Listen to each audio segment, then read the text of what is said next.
Hey, RADFLIKINC back, and it is now day 8 of the 30-day horror challenge. Let me just adjust this a little bit, sorry. Yeah, so day 8 theme is your favorite foreign horror flick, sorry. I don't have too many of those. I don't watch too many of those, to be honest.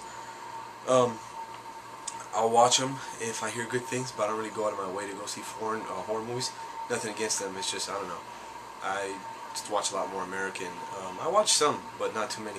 I'm not a big fan of Japanese horror movies. They're alright. Some of them are good, and they got good imagery and good, acting most of the time. But I don't own too many, and basically when I'm doing the 30-day horror challenge, I like to pull movies that I physically own in my collection. So, seeing as how I don't even own too many foreign horror movies either, it narrowed down my selection even more. But then I came across this one that I pretty much almost forgot it was a foreign movie. Because most of the time it looks like they're speaking English, and some of the people even look like American. But anyway, my favorite foreign horror film is Stage Fright.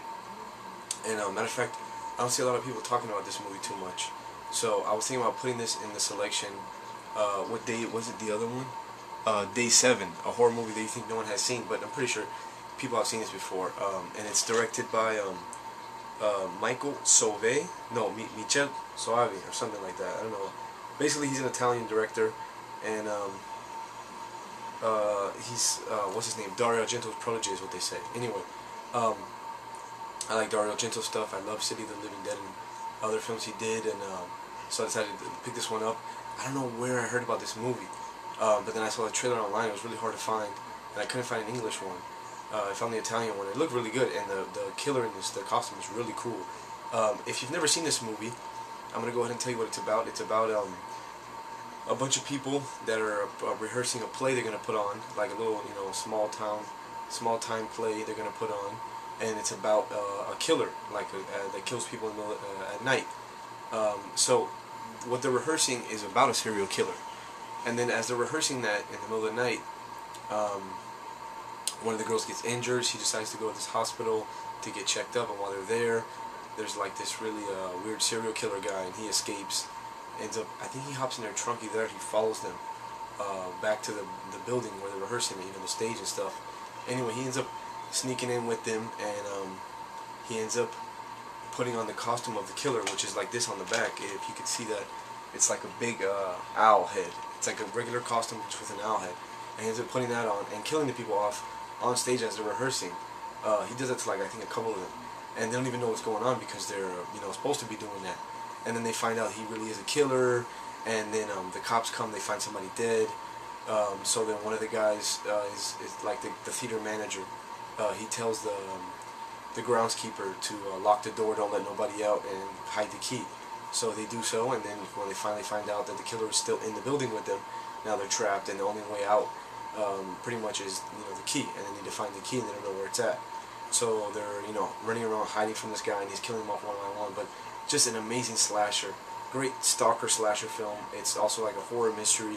You don't know who the killer is. You know kind of who the killer is, but you don't know where he is at any point. You don't know his backstory. So, but awesome movie. I love it so much. This is definitely in my list of some of my favorite slasher films too. And it came to a surprise to me too, because the beginning starts a little slow, but then it's really good. Great use of gore, great kills, original ways. It has an awesome decapitation in this movie. Lots of blood, good mystery. I love when the slashers, the killers don't do nothing. They're just dead quiet. They just pop up and kill you out of nowhere. And the killer in this one does that. And there's got a bit of a twist at the end, if I remember correctly. I haven't seen this movie in a while though, but it was good all around. Great slasher horror film. And yeah, it's from Italy, so it counts as a foreign horror film. Like I said, I don't own too many of them. But then, like I said, I almost forgot this was foreign, because most of the time, if you watch their mouth, it almost looks like they're speaking English. Maybe some of the people on set do speak English. I think what they do in a lot of those movies is they record the audio separately on a separate track. So pretty much, some people don't even know what the other person's saying. They're just saying their lines, and then they'll go back later and make everything into one language. But great horror film, and like I said, I feel like maybe not a lot of people know about this. And this is the Blue Underground release of the movie. I got off Amazon, and maybe one reason why people don't know this movie is because there's like a million different names for this. Stage Fright.